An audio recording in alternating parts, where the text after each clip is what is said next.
Thanks for listening to the Kojima Frequency. If you're enjoying the show and want to help support it, make sure to check us out on Patreon at patreon.com/KojimaFreak.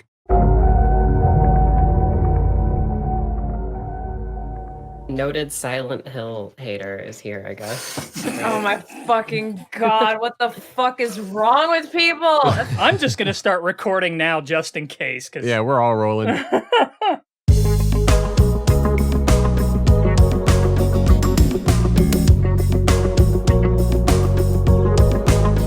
Hey, I'm Suzi Hunter.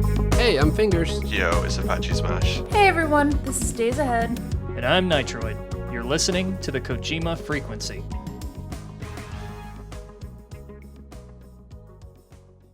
What better person to have back? I mean, yeah, we had you last time, and it's just like, let's just have Suzi Raid back on, and just let's keep the conversation going. As long as we went, it felt like we could have just kept going. And I know. Hi again. after the week you've had, Suzi, it's been just for putting out an opinion on Twitter. I mean, who would have thought it would have went the way it did? It's yeah, I'm honestly like really baffled about it. Like just Yeah. thinking about it. Like I already feel like people are lightening up though.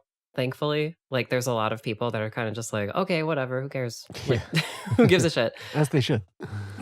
There was an article written about how right I am. You know, I was just reading that. if you go on like Twitter or like obviously the Silent Hill Reddit, like it's really negative. I'm sure they love you.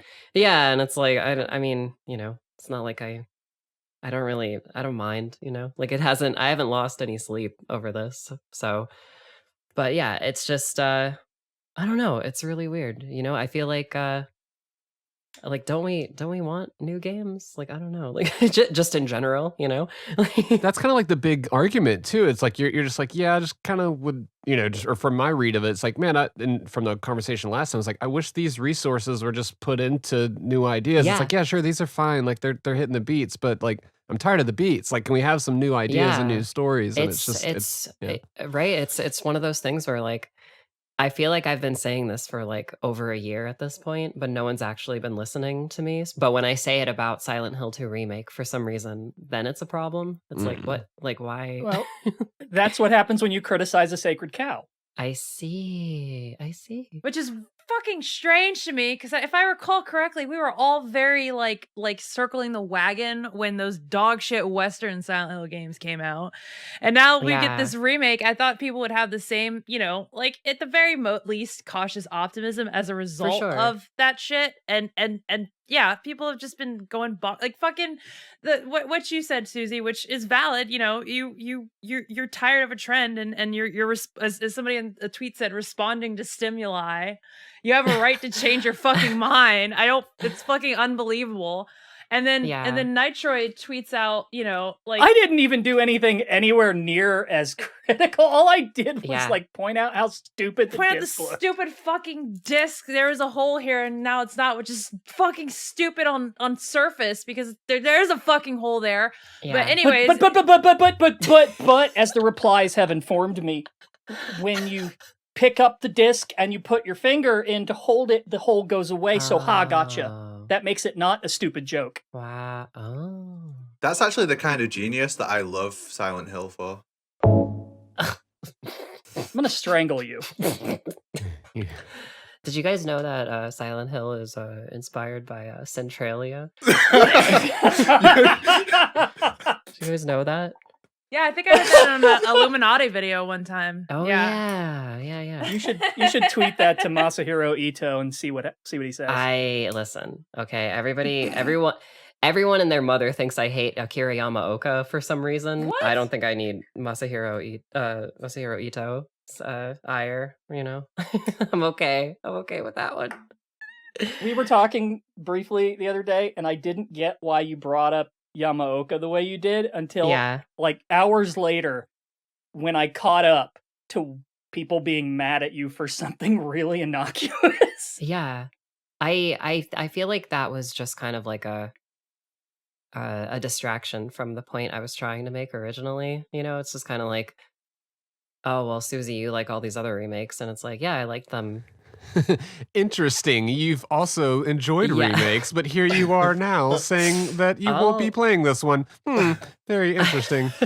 It's like this big eternal gotcha moment on Twitter. It's just like, hey, shut the Yeah. fuck up, people. I don't know. It's so what you said is so innocuous, and the Yeah. reaction is so just like so typical internet. I know. It's I don't know. It's just like it makes me sleepy, honestly. But Yeah. I'll say with confidence, the thing I've been saying for the past like I don't know 20 something years. I can't even remember when it came out exactly. 2002. My favorite game of all time is a remake. It's RE1 Remake, you know? And Yeah. like that that doesn't discount my disillusionment with every company wanting to do remakes, you know? Like it just feels a little silly to be like, "Oh, but you played all the other ones." And it's like, "Okay, yeah, but I'm not going to play the next ones." You know, like it's easy. It's like eating your favorite food over and over and over, and then like eventually you're going to get tired of eating your favorite food for a bit. Yeah, exactly. I'll be real. I replayed God, I said replayed because it's literally the same game again. I played Dead Rising Deluxe Remaster and on my first playthrough, I got the hardest trophy in the game, which is Saint, where you escape them all with 50 survivors, you know? And there's like 53, I think, in the game. And when I finished it, I was like, wow, that was a way easier version of the game that I love already. And I don't like there are tons of creative changes that I don't like about it. Like that's like I don't know if it's like worth it, you know? Like at this point I'm like I don't know, like I feel like I kind of wasted my time doing that, you know? And I made a tweet about it and I was kind of like hoping people would be like, "Whoa, you got the hardest thing on your first playthrough? That's really difficult to do in Dead Rising." But instead, they just screenshotted it and used it as evidence.zip against me now. And it's like, oh, okay. Great. I mean, you kind of almost like warned about that in your preview for the Dead Rising Deluxe Remaster, where you're like, it's not as sadistic as the original, and it's not going to have that same edge that makes it, like you said, one of the best, if not the greatest zombie game ever. Yeah. And that's like no longer the case anymore. You know, it's just a game where you could have a full party of survivors and not even look at them to see if they're okay. They're going to be okay. Damn. They're going to be okay. But yeah. Since we mentioned all the other ones, we may as well mention like in your Resident Evil 2 remake video, you were like, "Oh yeah, damn, I really wish that the resources that were spent on this game were used to make a new Resident Evil game." Yeah. Like it's not hard to believe that you've hit a point where you're like, hey, I don't want to do this shit anymore. Like I just want to look at new games. Signalis, Crow Country. Yeah, exactly. And I'll give you guys a little bit of a secret, just because I feel like, you know, maybe if I waited to make these Silent Hill tweets, maybe the blowback wouldn't be as harsh as it is. But the Dead Rising Deluxe Remaster video and the RE2 Remake Revisit are actually two videos that are part of like a trilogy of videos, and I'm working on the third one right now, and it's almost done, and it's a revisit of RE Village. Oh shit. And it's basically it was always set up as like okay, I don't really like this remaster. It just came out. What, like, if this is the future, I'm a little worried. Let me go back and re-examine like a remake that I loved. I still love it. But I think ultimately, you know, with the way things are going, like I would have liked it. I probably would have loved it more if these mechanics were used in a brand new Resident Evil game. Okay, now let's talk about a brand new Resident Evil game. Oh, it's still great. And it's sold like gangbusters. And, you know, it's a, you know, that game and 7 are like a wholly original pocket story in the Resident Evil universe. And you didn't need to, you know, do Resident Evil 2 Remake first to bring Resident Evil as a franchise back into, you know, full swing in the mainstream. You gave us RE7, which was like a brand new thing, and it's like super risky and experimental, you know, a full VR title. It saved the series from itself after this. It saved the series. This is a segue. a dog shit fucking co-op game, which we actually, Suzi, after we spoke last time, we tried it. Yeah. And I warned Apache. I warned him. It was a weird one. And he just, yeah. It's straight up the worst fucking game I've ever played in my whole life. Resident Evil 6 is straight up like it got posted today. It was like, the bad game Hall of Fame, and I was like, I actually can't think of a worse game than Resident Evil 6. I'm sure I've played worse, but right now, sat here trying to think of a worse game, I can't think of one. It was so fucking bad. I just don't remember it. Like I saw that clip today of the T-Rex show. I was like, that happens in that game? Yeah. Like what? Okay. Yes. They basically they gave us a Dino Crisis remake in that game, like you just had to play RE6 apparently. And that's another big point to this is some of the old talent, the original creators of these, they're getting really old. Some of them are passing away. So it's guys, we don't have all the time in the world to test the market to see if this IP is valid enough for a new entry. Can we put it out there and just cross our fingers on it? But no one wants to take the risks because it's such a long. Well, the budgets are enormous. Yeah, the dev cycle time and the budget. It sucks. So we're in a bad situation. I think we are things are a little dire, I feel, but I do moments like this really make me appreciate a game like Metroid Dread, for example. That's not a remake of anything. It's literally a continuation of a series that was dead for for years, and because of that game's success, the 5th game in a franchise, then we're allowed to get Metroid Prime 3. Prime 4, yeah. Or sorry, Prime 4, yeah.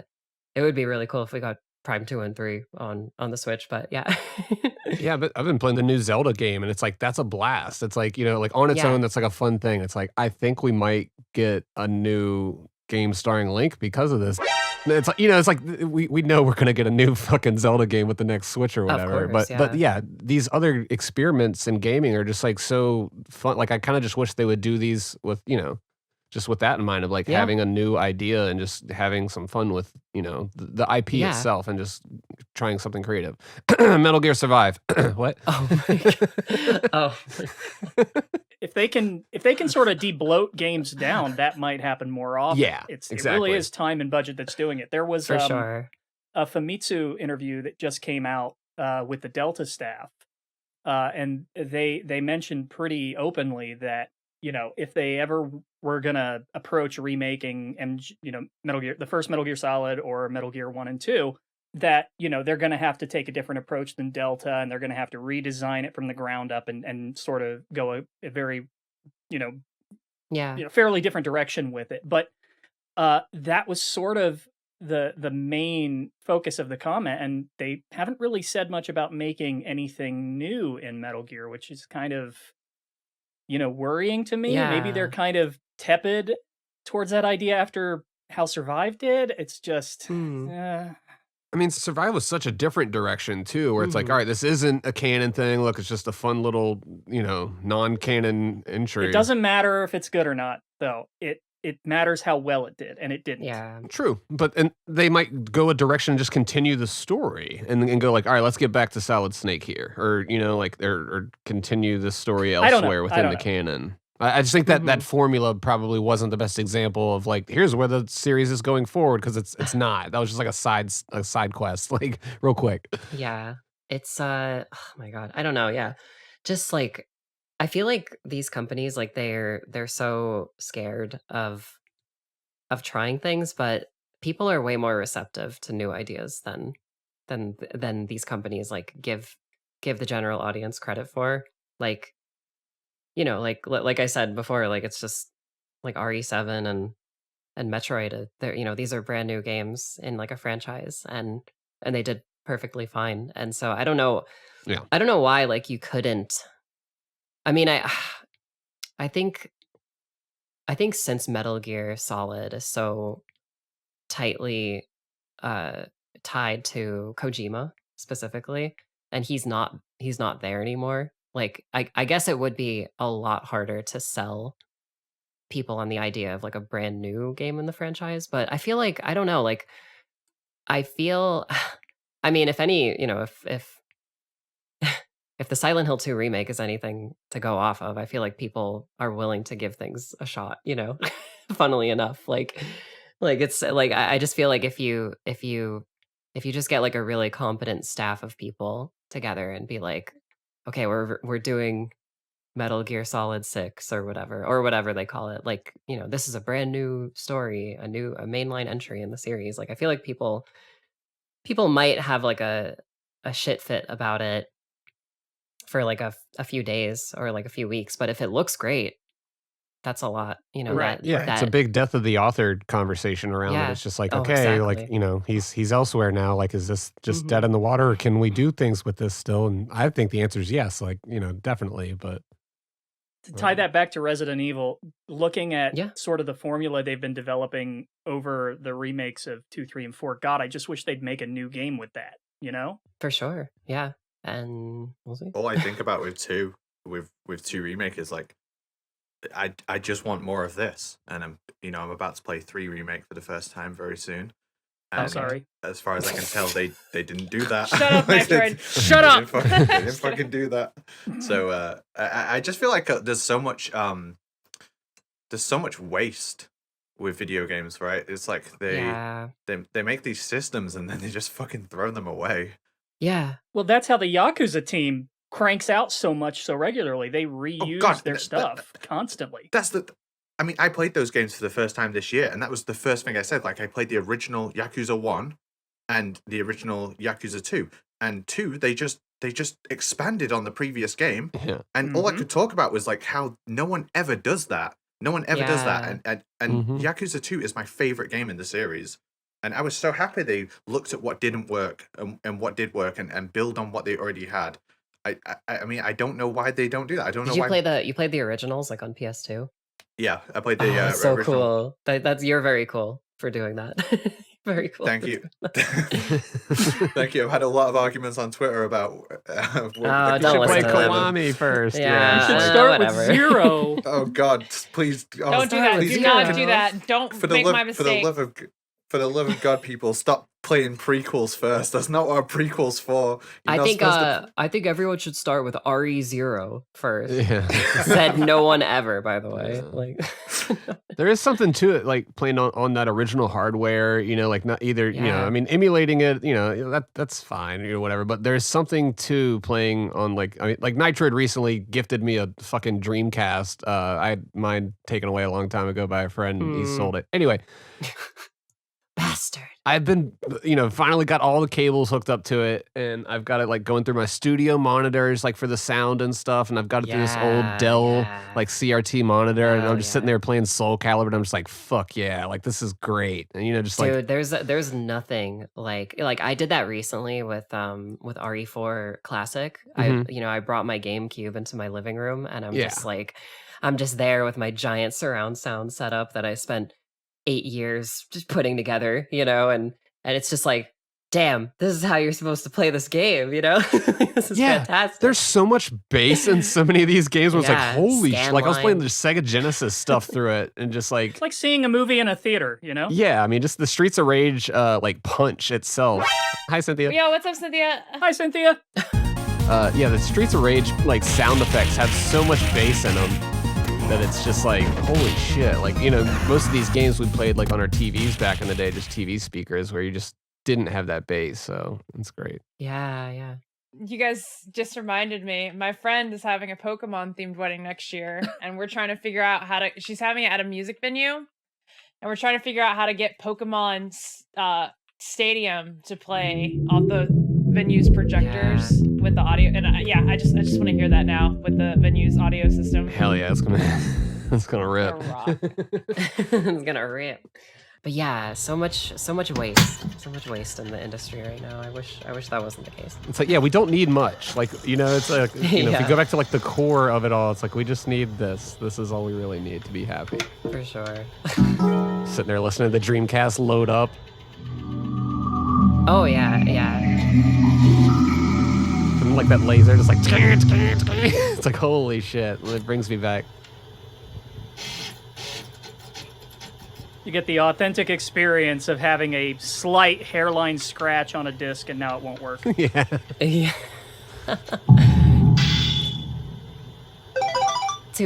Actually, to go back and add to your point, Apache, about like sequels just adding things to a formula. Like I recently played Splinter Cell 1, 2, and 3 recently, like very recently. And those are like, that's a franchise. Like the first 3 games, it's like the first game is like a really great proof of concept. Then the second game like adds like a few new mechanics that polish up what wasn't so good, and then the third one is like a complete like overhaul and evolution of those mechanics, and it just feels so good going from one to the next, and it's like I wish that we could just do that again, with games. And I guess we kind of get it, right? Like I think Sony is still kind of doing that with their first party games, like the new God of Wars and Last of Us. Like they don't like reinvent the wheel. They just take what worked and then add upon it, which I think is what we should do more of, honestly. I give credit to Tears of the Kingdom for doing that. Like I know that was kind of a bit of a discourse whether it was okay for them to use that Nintendo to use that map again, but I really enjoyed that they implemented on that. And to the topic of sequels and implementing, like I know some of y'all felt some kind of way about like Death Stranding 2's presentation, but like it had a presentation. Yeah, I'm sorry, that was mean. No, you're fine. I get it. Everybody, it was late. I enjoyed the weirdness. I was that picture of that weird llama thing that's eating the weird Kojima thing out of. You guys know the meme. Yeah, I know. I got it. Eating out of his hand. Yeah. Yeah. I owe you my life. It just I'm really excited to see that kind of logic and Kojima kind of doing his thing. Re-implementing what he had in Death Stranding and Death Stranding 2. Now that we know how especially weird it's gonna get. Apache, how late were we up? I mean, I don't know how late you were up, but it was like 5 a.m. for me. Yeah, I was like, oh man, Kojima's doing a presentation. It's 90 minutes. I'm going to bed, guys. I ain't falling for this one again. Like, I'll watch the recap when it's all like, distilled down. I've been doing this thing where I've been evangelizing for Death Stranding 2, despite not liking the first game. I've been saying, this is it, guys. This is going to be the one. This game's going to bang so hard. And then I'm up at 5 a.m. for this presentation. And watching music videos. There's three fucking dance numbers in it. I wake up the next morning and I'm just like, all right, I made the right call. Just like looking over to Patchy, like first time, like he's like, this is what you guys felt with the MGSV like lead up. I get it now. Oh god, yeah, he did that with the chicken hat. Remember? It's like you're tuned in for everything, but you're disappointed so many times along the way. Like, damn it, I thought we're all sitting there like I thought we were gonna get that gameplay reveal or whatever the fuck we thought was gonna happen. But I mean, that was some really impressive. Mocap, again, the facial animation stuff is just like holy shit levels. The video game, like the in-engine stuff, like it looks like the fucking best thing on the planet. Yeah, it's just like small flex real quick. Like he's running circles around studios with probably 3 times the budget of whatever he's working with. I mean, I know Sony's bankrolling Kojima Productions for the most part, but you look at like Naughty Dog, and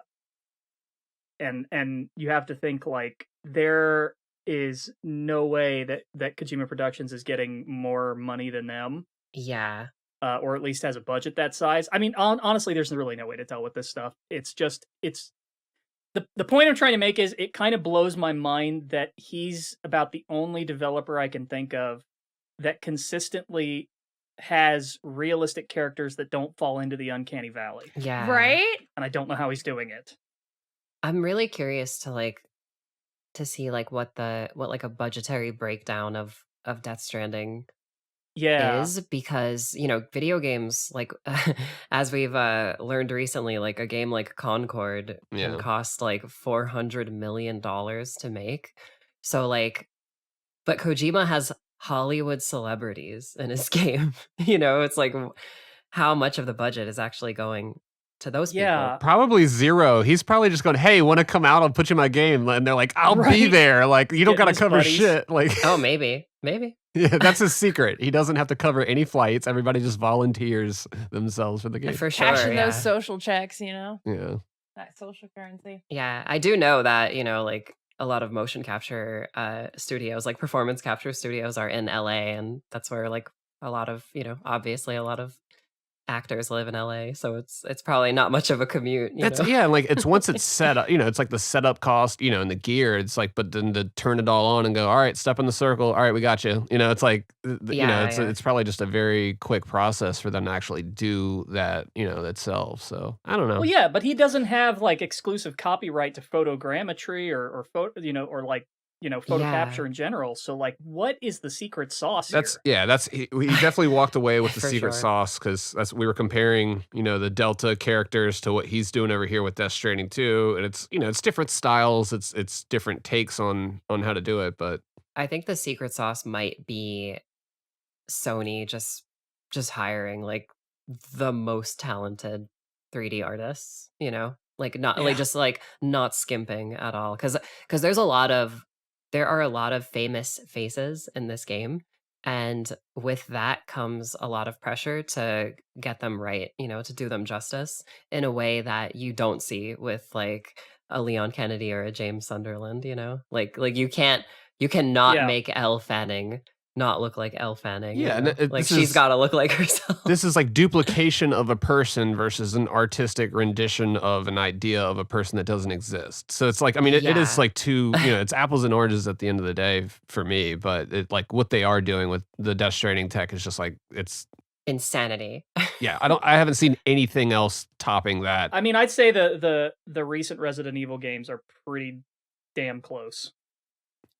Yeah, for sure. Some of the food and like Monster Hunter, you got to give it to them, like for the Oh yeah. Capcom food, man. Well, RE Yeah. Engine is kind of nuts. Look, I often on the show, Nitroid will talk about, art direction and that kind of thing, and I'm just like, I don't know what you're talking about, to be honest, mate. But I don't know anything about art. But looking at that game, it looks fucking unbelievably good. I cannot. Which game, just to be clear, Death Stranding? Death Stranding. Okay, yeah. I mean, I was looking at some of the Delta stuff the other day, and like you can see the pores in his elbow wrinkles, man. It's like, I mean, there is Yeah. detail here, and I know that detail doesn't equal art, Nitroid. I'm in before. Right, it's the difference between fidelity and style. Yeah. Yeah, exactly. So it's like it's technically impressive, but like art wise, I would have made some changes here and there to the character designs. It's like, yeah, we might have that discussion. I mean, but personally, I'm liking a lot of the stuff that I saw in the Delta reveal, in the gameplay, sections. We've got a ton of info off of TGS. Oh yeah, for sure. Yeah, no, I did see some of that like handheld camera footage from TGS, and Yeah. And I think the only thing I think that looks strange, and I'm curious to get your guys' opinion on it, is I feel like the over the shoulder aiming looks a little wonky. Like it looks a little less precise than a game like Phantom Pain. Like and maybe it's just like maybe it's just early, like an early build or something like that, or whatever. But I think everything else looked pretty great. Just seeing things in motion, and like the visual presentation, and like all of that is like firing on all cylinders, and it looked cool. But yeah, like I'm curious to see if those changes to like the gameplay would be meaningful enough to sort of like put money down on the game, like to actually buy the game, because like from what we can tell, it's all the same story, right? Oh yeah, it's just the same. Yeah, it looks like the only thing they've really carried over is animation data and audio data. It doesn't seem like they're re-implementing the logic for the original game, even for legacy mode. If they are, they're using different animations for it. And that may be part of what makes it seem odd, is that the animations just are kind of half-baked right now. True. Yeah. So it's hard to say. Yeah, I honestly didn't even think about that. Yeah, because like I completely forgot about legacy mode, but yeah, that would be the case. Yeah, because like they would have to.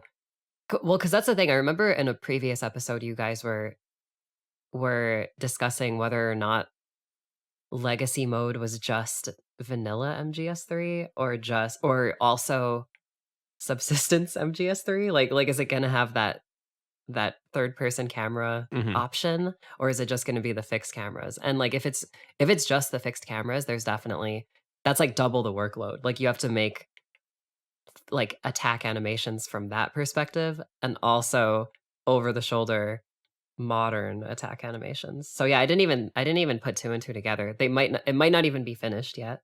Like those what I saw. And that the old style like was like the animations themselves might have been a little on like on the cartoony side, so where like you have that against this realistic model, and now it's just like, wait, that doesn't exactly match up. You know, it's just kind of exaggerated, and it just Yeah. I don't know, it might be a little too snappy or something. But Metal Gear's always been kind of snappy, like It's very animation snappy, wise. Like, yeah. yeah. There are some things though, man, that kind of make me wonder if they're recycling a little more than they're saying they are, because or at least, you know, if they're bringing old development approaches in.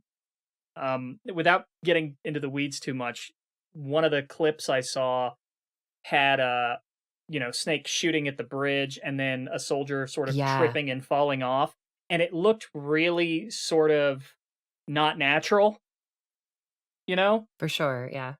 It looked like PS2 kind of behavior, and I was like, huh.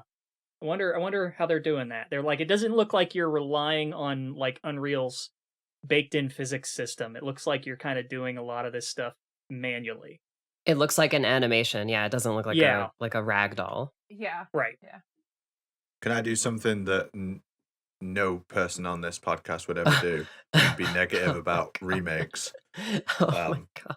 Are we going to get criticism for remaking the last episode? No, my fuck. I don't know what you're I talking can't believe about. you guys like you guys are complete hypocrites. How could you enjoy remaking something? Like I don't know. I'm not fully sold on the way that Snake pushes up against walls. Like, it doesn't look right. Mm. And Oh also, yeah. they've It confirmed snaps from there's- like 3 feet away. yeah, they've confirmed that there's bullet drop in the games, which would be fine for most modern games, right? But since they're keeping so much of the original, keeping the original like maps and like you know, amount of damage and etc., and then add in bullet drop, that's not a good way to address the balance in Metal Gear Solid 3. I think it's Yeah. actually a really bad way of addressing the balance in Metal Gear Solid 3. Like, oh, it's harder now because you can't shoot across the map. It's like, Yeah. that isn't going to make the game harder in any way. It's going to be like, it's going to feel weird. It's a really good point because I think that's what was so weird about what I was watching, like the footage I was watching. I think that's what it was. Like it was the bullet drop. Like that's what was kind of like making me question things. Like why does the aiming look so weird? Because like I feel like, correct me if I'm wrong. Like when he shoots the trank gun, it's almost like a tracer round where you like see the trail, and it kind of arcs down a little bit. Like the trail of the bullet. Oh yeah, in the new stuff, yeah, Yeah. you can definitely see it. You can definitely see it dropping like out of the fucking sky. Yeah. Yeah, so Um, it's a little weird. Yeah, because it kind of like lobs it. Yeah. So for any, I mean, I'm sure you guys all know, but in Metal Gear Solid 3, all the guns shoot straight down the middle of the center of the screen, which is Yeah. different from MGS2. In MGS2, Raiden and Snake are both off center differently, but in MGS3, it's just literally the center of the screen. Yeah. With every weapon in the game, and it will go across the entire map. And something Bad Humans was like, oh well, what about if you're in after you meet Eva, you can shoot like the barrels. If you have a sniper rifle, you can like aim down to where the cutscene with Volgin, you know, he kills where he hits the barrel and Granin falls out of it. Yeah. Like you can aim down with a sniper rifle and shoot the barrels, but you can't shoot them with a pistol. Like yeah, because if you don't have a sniper, the barrels don't render. But if you that's the only reason you can't hit them, but basically bullets go straight down the center of the screen until they hit an object. Yeah. Adding bullet drop is a fucking terrible idea, and it just makes me think that they haven't actually thought about how the new mechanics are going to affect the balance. I'd love to be wrong about this. I'd love for the game to come out and they've added difficulty to the game. It feels way better to play, etc. But I would bet money right now that they haven't really thought about it. And this is like this is just a modern game's bullets drop because realism. Mm-hmm. Yeah, it's definitely something to consider about the balance. It feels like I mean, that's basically like a holdover from Phantom Pain, right? Yeah, it feels very Phantom Pain. I think it's lifted straight from it, kind of thing. Yeah. Interesting. But yeah, I mean, that's like kind of the only thing I was mixed on. I think everything else looks pretty cool. I will say I think some of the cutscenes look a little weird with the new character models, but I think that's only because I'm so used to the original game, seeing those original cutscenes. I agree. Yeah. It almost feels like, when you're watching like a B movie and like they dubbed over the actors because they couldn't get their lines right in the shot. Yeah. It's like my brain is seeing PS2 big naked snake. Well, yeah, is the lip sync off? Like in the stuff that we saw, or is it aligned to the Japanese audio? Like, or because there was a few things where it did seem on, but certain things I was like, that ain't synced. Like that it's just not right, just straight up. So I don't know if that's like one of the things they have to fine tune between now and release, but it just like that seemed like it was either the lip sync for the Japanese track for most of it, or it just didn't seem right. That's one part that I was definitely noticing. I think it could be a case of like a fidelity mode versus a performance mode thing. Because sometimes that like if you slow a game's frame rate down, like that stuff can kind of come out of sync if you program a game in 60 FPS. But which I assume this is being programmed in 60 FPS. I hope. Yeah, I hope so too. Like, oh yeah, but you're totally right. Fingers. I think that's another reason why it looked a little off to me. Like when he Snake is talking to Sokolov in the that building. was pretty much it. Yep, that's the one scene. What was in my weird. mind? Yeah. Sokolov himself synced perfectly when like when what he said, but it didn't work for Snake for me. So if I remember right, they are syncing to each language specifically. Great. That's literally what I was going to ask. I assume most games don't do that as well, because the originals definitely didn't. Well, you have to ask too how much of I agree that it looks weird, and I can't get over the new Snake's enormous jowls. Like I'm never gonna get over that. He's beefy. His face looks so weird to me. But how much of this is just the dissonance with your memory? Yeah, we've got a bias here. It's almost like having a song, like a work in progress, and you have it and you send it to everybody, and they're like, yeah, man, love this. And then you make slight tweaks to it, and then you put it out, and they're like, man, I kind of just, I don't know, where you had it was fine, but only because you've listened to that version 100 times, and now it's different. You're like, oh, wait, what the hell? For sure, yeah. To grab on your analogy, it reminds me of all the music I used to download on like LimeWire and Napster. Yeah. And it'd have some shit in it, like you hear like the MSN log off noise or some shit in the background when they recorded, and then like you hear the song. You hear the song on a streaming server, so you just buy the album outright, and then you hear the song in its clarity, and you're like, doesn't sound right. I miss the MSN oh log my off gosh, noise. yes. I will say, can I say something that I am loving about Delta? Eva? Yes, that's actually, that's what I was gonna say. I think we're on the same page here. Yeah, we all agree on that one. I love that they're not changing the character designs. Like they're actually keeping them faithful. They're just making them look modern. Like modern graphics. It's so cool. Yeah, Eva looks really good. Probably the best. Yeah. Volgan close second.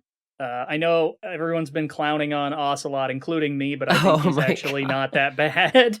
He's accurate, but he's like kind of too straight for me. I don't know. Like I saw him when I was at the Sweat tour when this was all going down. So I was looking up, seeing Troye Sivan like making out with his backup dancers, just straight Adonis, doing like 90s boy band dancing and shit. And then I see this guy, and it's just like he's too straight. I get it, but he's too straight for me.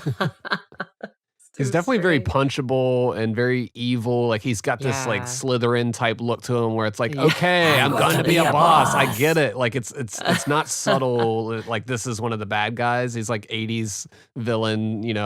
He's a way too like his facial features are like they're like diamond sharp. Yeah, but I kind of also like it. It was kind of like when I first saw the boss. Like when they first revealed her in the trailer prior to this, I was like, oh man, she looks beat down and run down. Like I love it, like I like this direction that they're going. It's like I tweak it a little bit, and I think, it's like Ocelot has this weird like shadow thing going on around his eyes, where it's like more of like an evil shadow than like an like an Yeah. eyeshadow. Like it's, I don't know. So it's just, For sure. there's certain things I think they can maybe bring it in a little bit. Like if it's an effect that's cranked at 100, like bring it back to like 85, and just like maybe have it sit there and find a nice little balance. But I think a lot of the character models are looking great from what we've seen. Yep. Zero, I like him kind of being like, it's a different take. When we compared it to like, Michael Bay's Ninja Turtles, it's like that's such a departure from the original, but like I can appreciate certain aspects of it. It's part of it. I don't appreciate it.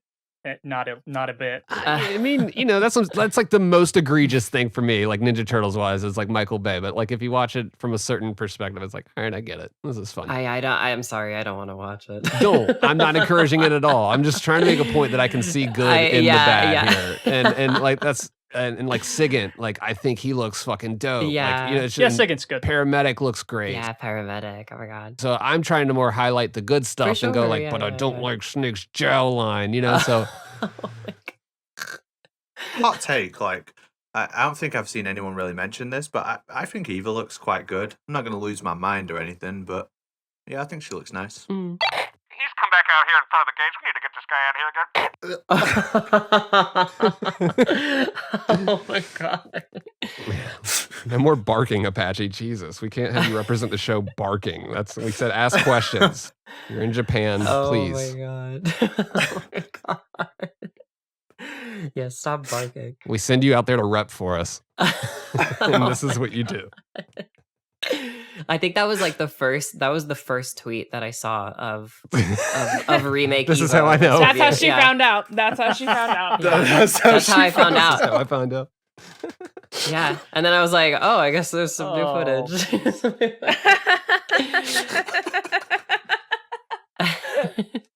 I wouldn't want it any other way, to be honest with you. Yeah. Totally normal. Yeah. Hey, listen, I've been known to I don't know if you guys remember, but I was the first ever tweet that pointed out Lady D being 10 feet tall in Resident Evil Village. And, no way. For real. I've got one for you that you'll love. That I was first. Yeah. I was the first Mara simp from Crow Country. I am the official Oh, first really? Mara simp. Yeah. Wow. Oh my god. I think I posted like, please DM me if you look like this. And this is a shot from the game. Just a little blocky character. Oh my god. Yeah, I love her. That's hilarious. Yeah, she's Mara's funny because she's got a lot of Heather Mason energy. Yes, I feel. agreed. Yeah. Love her commentary when you do certain things. She's me for real. That's how I feel. Me for real. So true. Yeah, so anyway, I don't know. Delta, I would like to see more of it. I want to see more completed scenes from later in the game, just to kind of make a decision if I want to check it out. I will put it out there right now in audio for everyone listening. I will not be covering Delta when it comes out, okay, guys? I just want everyone to know It's okay. Please don't find some random clip of me Yeah. trashing Hideo Kojima, because it doesn't exist. That's why. And does that sentence even really mean like just because I'm not covering it doesn't mean I'm not gonna like try it and play it? It's just like no, I'm not gonna. Yeah, I'm of choosing course to not not, yeah. devote hours and hours of editing these videos and writing scripts towards this remake. It's like I've got other videos to make. The biggest reason why I'm not covering games like Delta or SH2 Remake is because I haven't covered them yet on my channel. I'd rather talk about the originals first. Yeah. So then, if I do decide to talk about them, like we have that context. You can include the remake stuff too, as like and That's- visit yeah, that that's as a also side possible. point. Yeah, so For sure, No, and yeah. that's a totally normal It's a position. normal thing. Total normal thing to say. So I think everybody should just chill the hell I out. would hope so. Yeah. I would hope I'm looking so. forward to any Metal Gear videos you got coming out though. That's in the pipeline. It's Yeah, gonna be- we'll see. We'll Yeah. see. Who knows? Who knows? I may be looking for a little snowy prison set, Oh, okay. to present video footage in. So we'll see. Who knows? Sweet. How do you guys feel? They do have a compass that goes east and west. We have that in our notes. Did that compass mark the beginning of the era called the Cold War? I think that's what. Yeah, that's the one that started it. I did make a joke about that, and I'm like, it is a good idea to add that compass, because once you have the rotating cam, I see people get lost all the time when they play MGS3 for the first time. They just move the camera around, and then they're like, wait, which way did I come from? Kind of thing. Yeah. I've got an awful sense of direction. Like as soon as like I spin the camera and things look the same, I'm like, oh fuck. Like if I'm in a hallway at a hotel and you spin me around, I'm like, shit. Like you're literally in the jungle. I'm gonna try that next MGS Con. Damn it. A lot of it looks the same. To be fair, you can't tell where you came in, and that's not a problem with the static camera. So it's something they didn't really consider. But for a game where I'd say about 95% of the entire game, the answer to where to go is walk north. Let's hear it then. First, head north through the jungle. First, I head north. Enter the cave through the crevice to the north. And then I'll come to a crevice. And then? And then... All right, let's go over this one more time. Located to the north of your current There's a lake position. 30 miles north of here. Continue north. First, you'll need to head north through the Agents jungle. from North I Korea. should be able to get there from the mountains to the north. Go north. The door at the north end is open, right? Rail bridge to the north. You should be able to get out by heading straight north. Book it, Snake. If they find you, you're dead. Head back north. I got it. Basically, I just head north, right? A compass is a fucking great addition. Yeah. And let's be honest, nobody checks the map. Yeah, the map's weird. I was gonna actually say that. Listen, I was gonna freaking say that. I was gonna say the most underrated feature of Snake Eater is the map. I love it. But I love maps in video games. Like I'm always checking maps. The end fight is like the only time in Snake Eater where I'm really checking it. Where you put the Konami code in, and it'll tell you where he is. Yeah. Yeah, I love that. Doesn't work on Euro. I like having the maps out all the time on a second screen or something. Like apparently the compass being east and west, like that's historically like what those compasses looked like. You know, there was no like north indicator on it. It's kind of just like a little, at least not a letter. Like there's like a little light up thing that they used back then. So it's kind of historically accurate. I'm gonna step outside of my comfort zone here for a second and say something nice about Silent Hill 2 Remake. I like the diegetic map that they have. Oh yeah. I've seen it. It actually looks great. I want that more, and like I want that in every video game. I love diegetic maps. I'm just gonna say it. I'm gonna get it when it comes out, and I'm gonna play it. And I'm turning that UI like right the hell off. Yeah, do you remember the days where you had to finish Silent Hill 3 on the hardest difficulty to get a life bar? Should bring that back in video games. There was did you ever see the I can't remember if it's unlockable with a code or if it's just something that was hacked out. It's my knowledge here is a little lacking, but there is a standard sort of manual control third-person camera system and a map radar type system in Silent Hill 2's code that can be enabled. No, I've never. Yeah. I don't think I've ever seen that. Yeah, it's obviously it was done for like debug purposes, but it kind of makes it look like MGS when you turn it on. Wow, no, I haven't seen that. Can I look that up? Is that? Yeah. Ooh, I'm gonna look that up. Yeah, it's gonna be hard with the remake coming out, but I think it's like a debug map. Yeah. Oh, interesting. Oh yeah, here we go. It's if you ever been to like the cutting room floor, let's see. Throw a picture in the chat. Oh wow. Oh, and it's got a little radar. I love that. James, the bright dot on the map is you. Yeah. The red dots are figments of your imagination. Yeah. Yeah. Do the imaginary monsters have vision cones? Yeah. God, somebody should mod that in if not. You've already thought it. You're gonna do it. You've literally. I heard the gears turning. You're gonna do it.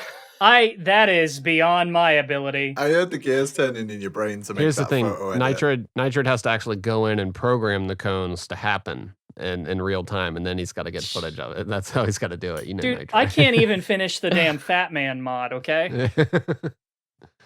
What was it? What's your Fat Man mod? Oh, I remember you were fixing the flag, right? You were fixing the flag in MGS2. So I was toying around for a while, sort of standing on the shoulders of geniuses who figured out a lot of this stuff before me, and I had Fat Man playable in MGS2. And it's really, really broken because it sort of forces his animations onto the control scheme. The game sort of adapts it and makes it kind of work. So it's just mystery meat controls where you've got to kind of figure it out. It doesn't make any sense, and it's hilarious. Yeah, I was gonna ask if it's like Fat Man as Raiden or if it's straight up Fat Man, but I guess it's straight up Fat Man. It basically is straight up Fat Man once you put the animations in, and it sort of forces it over top of the player. And you can beat the tanker technically, but when you get to the big shell, there are places that require like jumping. For example, you know how Raiden does his aerials over things, and you can't do that. So until somebody kind of cracks the game open a bit wider, that's not going anywhere. I would love to see him do his little backflips and hanging off of ledges. That would be so great. I'll send you a video later of the test I did. Yes, please. I still think your best mod was what was it, like Baconator 2 for 350? Never forget. It was that. God, I need to find that. He just basically replaced the alert. He was trying to make a point about like the textures, how text works with the textures. Oh, it was the GW videos that were just showing up, right? Wasn't that part of it? Like the random shit that would pop up in the corner videos.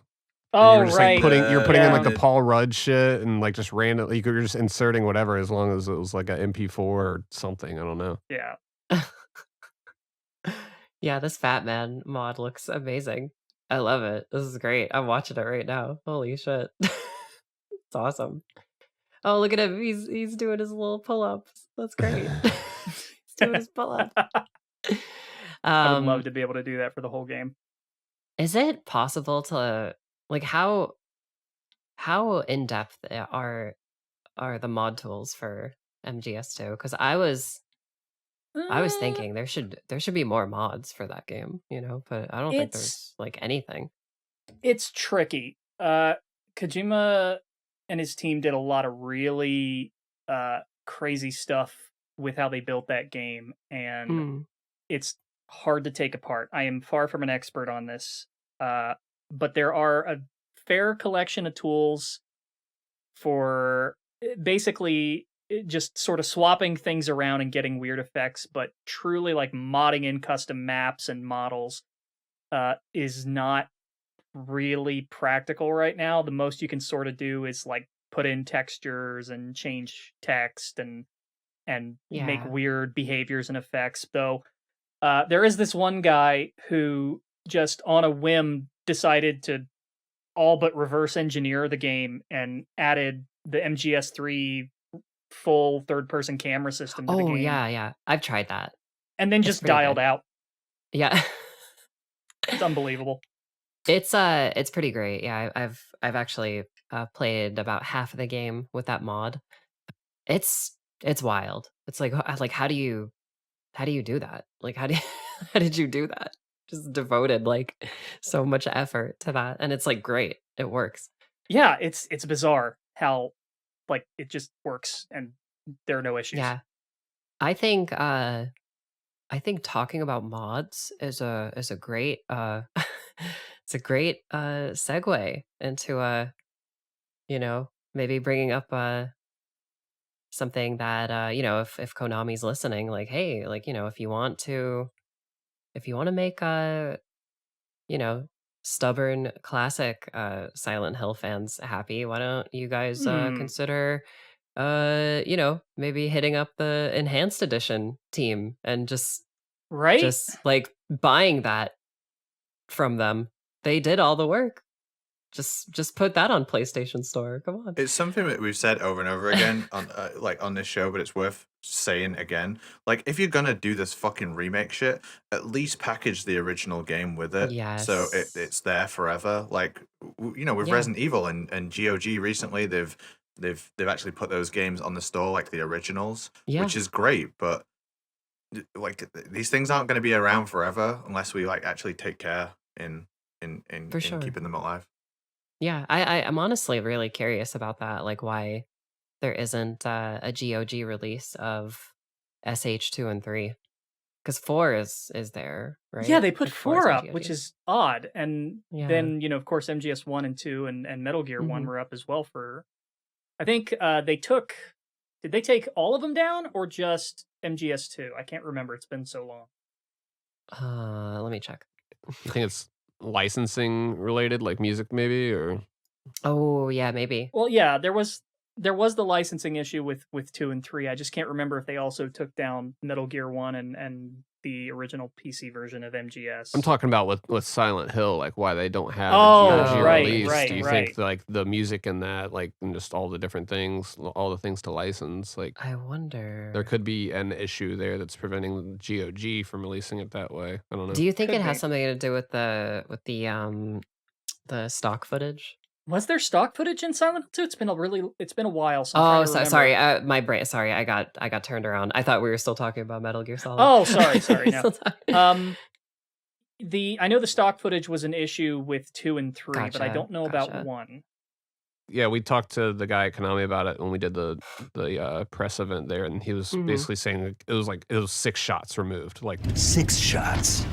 that's it, Yeah. or that had to be replaced with equal footage. Like that's what they ended up just like making like a cover version of the shit. It's like here's a rocket silo opening up, like but and we looked into it too. Like they were expensive as shit, and they weren't available. Right, the company was gone, basically. That was the actual answer to it. And so they couldn't license the stuff anymore. Like they didn't have a point of contact. That's crazy. So it's like, that's what was going on. And everybody's like, put them out. And it's like, we legally can't, guys. Hold on. Like, Jesus. So it's just, there are these little hiccups with game development that people aren't really considering. And it's like, I mean, when we had Stephen Frost on, he was saying like all the stuff that they had to clear at Digital Eclipse, just for that Atari collection, like it was insane the amount of work just to get like an article thumbnail, like clip of a picture of a thumbnail. And like he worked on it for like a month and still didn't get it cleared. Yeah. And it's just like, that's the time, that some of this stuff is getting poured into to try to just preserve it all. Can I tell you guys a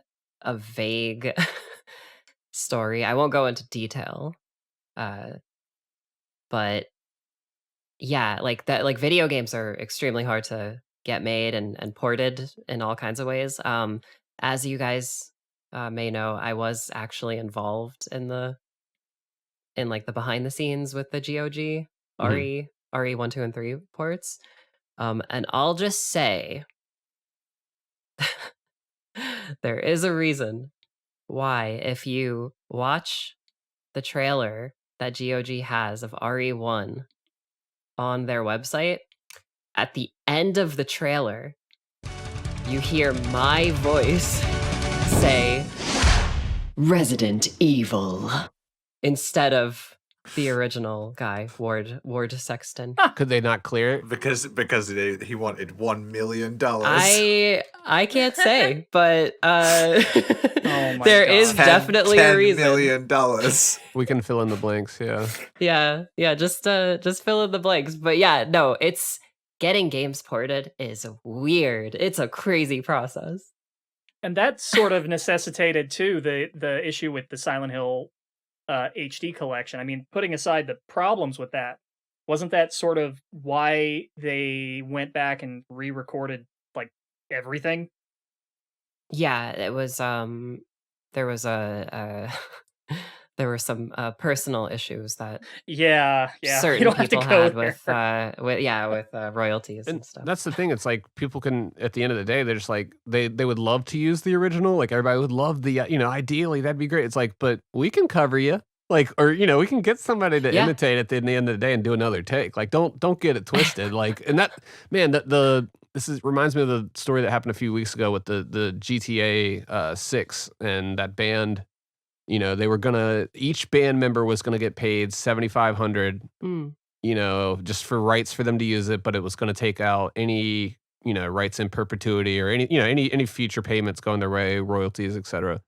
But it was just like, all right, here's $21,000 to be featured in this game that's going to be played by so many people. And it's like, man, I'm normally against the whole, work for exposure type, people die from overexposure every day, actually. But I love that joke.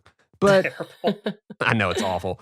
But, you know, at the end of the day, that's one of those situations where it's like, man, I think this is one where I would take that deal. You know, it's like, and at the end of the day, Rockstar's going to go, all right, dude, we can find another song. We just wanted to come to you. Like, negotiating with you're not Rockstar. make or break. Like, and I thought that, you know, I don't know the standard figures in that, but like 7,500 per band member of this, you know, and these are a band from the 80s that are touring. Like, they're like, who are you? Fuck you, probably. I get that sentiment too.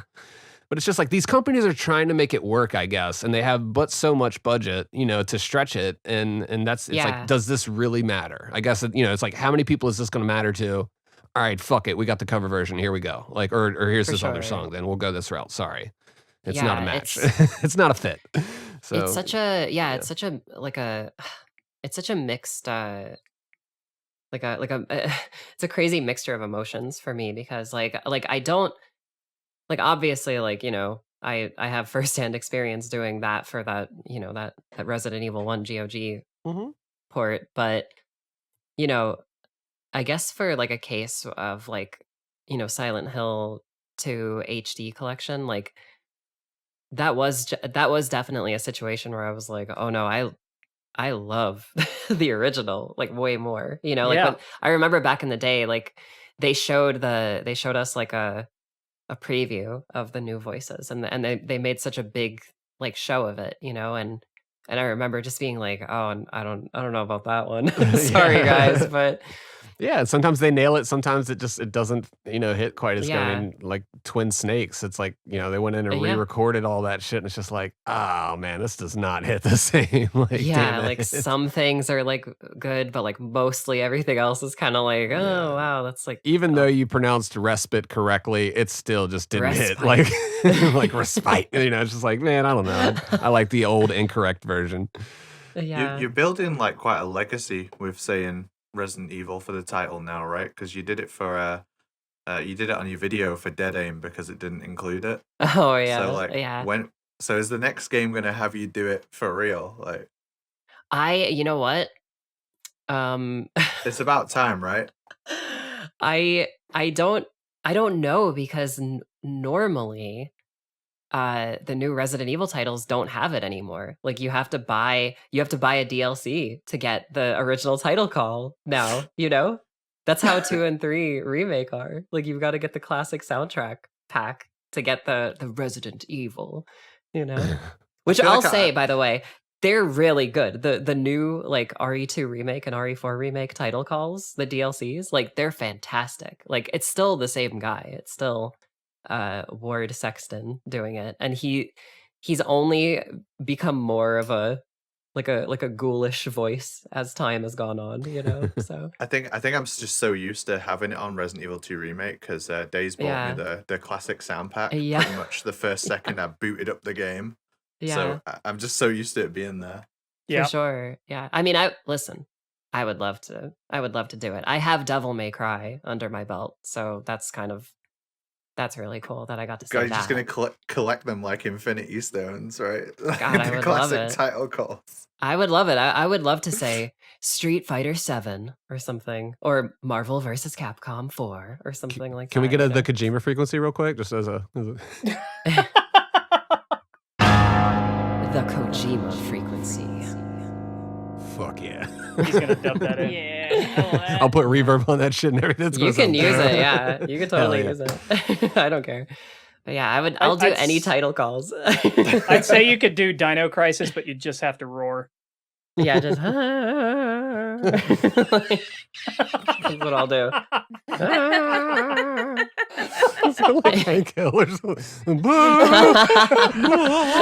Oh my god, I think about like the first dino that like Regina runs into. Oh yeah. If it made that noise, I'd just be like, wait, are you okay?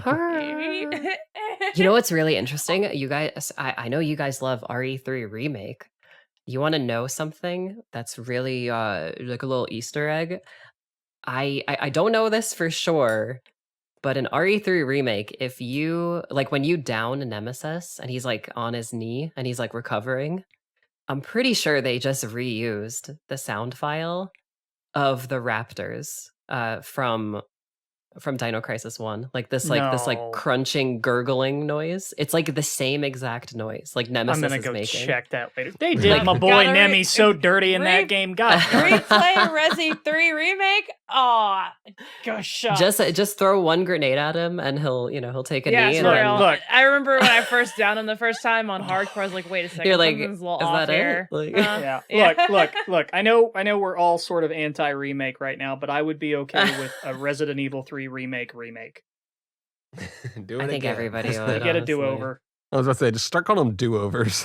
It's really funny, right? Because I remember when the game was coming out, like there were these rumors that it was going to be open world, and everybody was getting so mad, like, oh my god, I can't believe they're making it a stupid open world game. And that would have been great though. I played it. I played the actual game that we got, and I'm like, I wish I had an open world Raccoon City. Like, why can't I go everywhere? With like a persistent nemesis that stalks you periodically through the whole damn city. Like, that was the dream. You'd think, right? I always say that the new any alpha zombies that he infects, those zombies are perfect for an open world situation where like if you don't know if Nemesis is in an area, if you see an any alpha zombie walking around, oh, I know he's here, he's somewhere, he just infected that guy, like like the skeleton of a better game, I feel like, is there, like all the ideas are there, but it's just not not what we got. Like even the train system, like that could work as like a fast travel system, like just to hop on the train and you can like go between the different stations and stuff. I think that could be amazing. Like an open world Resident Evil, I think it's a fine line to walk, but I think it would work. Yeah, and it's not like you can't, like you don't have to not have a point of no return. Like you can still have it be, exactly the design philosophy of the original RE3, which, as soon as you get on the train here, that's the point of no return. Like that whole like uptown and downtown, those areas are completely interconnected and open-ended. Like you could go wherever you want, like whenever you want, before you get on the train. You're just expanding the hub. Yeah, exactly. And I don't know why they wouldn't want to do that, but I don't know. There are a lot of rumors and theories about that game's development, and I don't know if any of them are true. So if you ever crack that code one day, God, I would love to know the story, because it holds a place in my heart, because it was that, and Resistance was just kind of there at a bad time. It was a bad time for everybody, but I was just going through some stuff socially, for sure. And playing playing through that and trying to like navigate through fucking Nightmare and Inferno was getting my mind off shit. So it holds a close place to my heart. But I understand why people are pissed because of the potential, right? Like everything y'all just listed just sounds immaculate. Yeah. And I wish folks could have had that. I don't know if you guys watched it yet, but the RE3 remake video I have on my channel, I propose an idea where, I always thought it was weird that there's like 2 nightmare hallucinations. I think there should have been a third one right after the train crash where Jill kind of like has a nightmare that takes place in the clock tower, and that's basically like how they could have reimagined that scenario, and then after you finish that scenario, then she actually wakes up in the train crash, and then you go and fight Dog Nemesis, which would still like structure wise align with the original game, and like in the nightmare version of the clock tower, it's like maybe like a first person sneaky horror game where there's spiders, like they have like big T-virus spiders that are all like freaky and gross, and that's how you can include the spiders in the game and all that. But obviously that's just fan fiction at this point. Do you know if there was a reason that the spiders were not in 2 remake? I don't know, because I don't like, I'm not sure if you guys know this, but if you like, when you play that game, when you play 2 remake, in the sewers there is evidence of giant spiders. Like there's giant, like on the ceilings, like certain ceilings and certain walls, you can find giant webs, like giant webbing. Huh. in RE2 Remake. I'll be honest, I have like over 1,000 hours in that game, and I didn't notice that even. I wonder if I have a save file. I'm gonna load this game up right now and see if I have a save file and show you. Replay RE2 Remake. Don't mind. Yeah, if don't mind if do. I do. I think like you can find them in Leon's game right away when you get to the sewer, like where you drop down, where you get that little knife, you know, and right across when you walk across the bridge. on top of the barrel, and then you see the G mutants for the first time. Yeah, you can see spider webs. Right. So, like so the question is ceiling, that I an believe. Easter egg or an indication that they were planning something that didn't pan out? I think it's an Easter egg, based. I think it is an Easter egg, but simply because people have really dissected that game, and I think the only cut enemy that was found were crows. Like there are like crow enemies in the files, but no spiders. Yeah. It's another one. I do want to add, like, the reason I haven't gone on to Resident Evil 3 Remake yet is because I just don't feel done with 2. Like, I'm not even slightly over 2. I still love playing it. I still love booting it up. Like every minute I get to spend playing that game is still an absolute joy. I'm so happy with it. I always think like I have these games like in the pipeline. 3 Remake, I have no idea how I'm going to feel about it. Last time you were on the show, you were like kind of hinting that I wouldn't enjoy Resident Evil 6, and you were right. You were totally right. Yeah. How do you feel about that cover system? It's dog It's shit. insane, It's right? so It's bad. just crazy. Like I don't understand. Like you have to hold down like 3 buttons to take cover in that game. Doesn't make any The sense. weird thing is, it seems like they were going the right place with even with the Resi 5 cover. Like that was perfectly fine. I like Resi 5's cover system. It's not complicated. It's not elaborate. It's just not Gears special. of War. It's Gears of War, you know, and I don't know why they didn't want to just do Gears of War for 6, where it would have made even more sense, you know, given how much more action focused it is. But it's weird how the success of Gears of War resulted in cover systems for both Resident Evil and Metal Gear Solid. There's a point in Mass Effect 2, right? This is relevant, where you go into a building and it's got nothing but chest high cover. And you're like, there's going to be a fight here later. And then right at the end of the game, there is. Do you guys remember there's a fucking, oh my god, there's a scene in The Last of Us 1 that like it blows my mind every time I see it. Like you walk into like an alleyway. It's like right at the beginning of the game. You walk into an alleyway with the female character, Tess. She kind of looks like Claire Redfield, so I'm like, that's how I remember her name. And like the cutscene camera is like it's like orbiting around the environment, and it's all just like waist high cover. And I'm like, this is the most video gamey thing in like the most cinematic game ever made. Yeah. Like it was so bizarre to me. Like I was just like I was like really gripped by the story and like, oh my god, like this is so crazy. And then like that cutscene starts and like you just see Joel like walking in like a video game character, and it's like it's like orbiting around the environment. I was like, what is this? What's happening? Am I about to play Gears of War? It's like when you enter a new dungeon and it's just showing you all the shit. It's like, hey, this is the stuff you need to be paying attention to. Yeah, it was kind of weird. I get it. But yeah, RE6 is it's a bit of a mess. It's a messy game. I tried to warn you. I've been thinking about the whole episode, and I still can't think of a game that I would say is I still can't think of a game that I would say is worse off the top of my head. I think it's the worst game I've ever played. The top 2 moments of playing RE6 with Apache. Number 2, there was a brief moment where we figured out how to do the jumps and flips and shit. Where you can like jump on the floor, aim your gun, do that shit. It was cool. And then we realized it was not necessary for anything whatsoever.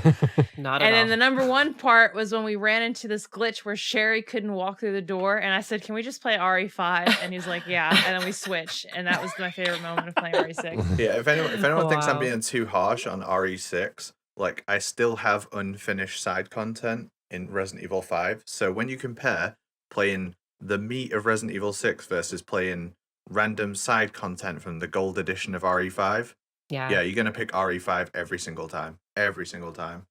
It's just it's so like 6 is just so painfully linear. Like there's like not even, there aren't moments to go off any any beaten path, you know? Like there's there I This think there's game has one moments.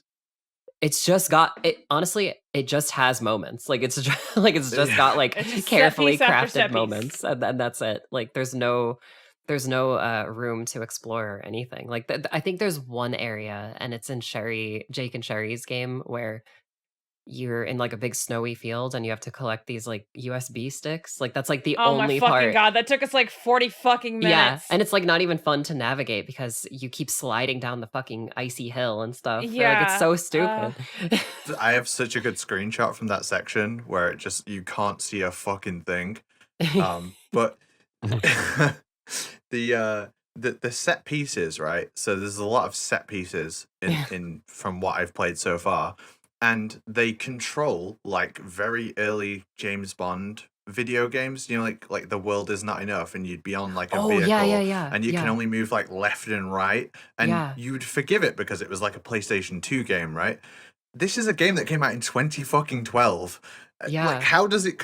How are the vehicle mechanics like tragically bad? Tragically bad. Is it embarrassingly bad set pieces? I'm sure you noticed this too, but RE6 like surprisingly has a lot of like a lot of moments where you actually like the crosshair becomes like the golden eye like aiming crosshair where you're just controlling the crosshair itself and not like the camera. It's so weird. It's like, what the fuck is this? Like, why did they do this? Why the fuck did they do this? Like, I can't move. I can't do anything.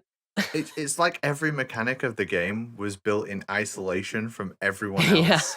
And so it's just a bunch of, it's like an amalgamation of like ideas all crammed into one thing. And yeah, I just think it just doesn't even, it definitely doesn't stand up against the games of its time. Like people always go, oh, well, it's not a very good Resident Evil. I'm like, no, that doesn't even matter. That hasn't even entered my brain. It's a terrible game. It's a bad third-person shooter.